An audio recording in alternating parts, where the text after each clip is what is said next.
ঝালকাঠি জেলার নলছিটিতে চীন কর্তৃক হাসপাতাল নির্মাণের দাবিতে মানববন্ধন অনুষ্ঠিত হয়েছে। 22 এপ্রিল মঙ্গলবার সকাল 10:30টায় নলছিটি চায়না মাঠ সংলগ্ন চীনা কবরস্থানের পাশে এই মানববন্ধনের আয়োজন করেন স্বাস্থ্যসেবা সুবিধা বঞ্চিত সকল শ্রেণী পেশার মানুষ। চীন বাংলাদেশ ফ্রেন্ডশিপ 3টি হাসপাতাল নির্মাণ উদ্যোগ নিয়েছে চীন দেশ। সেই হাসপাতাল দক্ষিণ অঞ্চলের বরিশাল বিভাগে নির্মাণের দাবি উঠেছে।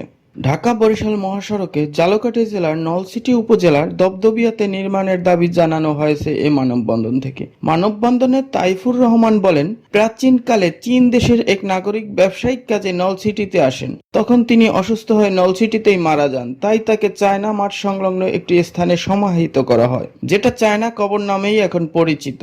সেই প্রাচীনকালেই চায়নারা ব্যবসা বাণিজ্য করার জন্য নলছিটিতে এসেছে বলে নলছিটি চায়না মাঠ ও চায়না ব্যবসায়ী এক ব্যক্তি কবর রয়েছে। সেই জন্য চায়না কর্তৃক হাসপাতাল দাবিদার নলছিটির এলাকাবাসী। নলছিটি কুমারখালী মরগাঙ্গিতে প্রায় 100 একর সরকারি জমি রয়েছে, সেখানে এই হাসপাতাল নির্মাণ করা সম্ভব। মোহাম্মদ পারভেজ শিকদার, নিউজ ডেস্ক, বিজলি টিভি।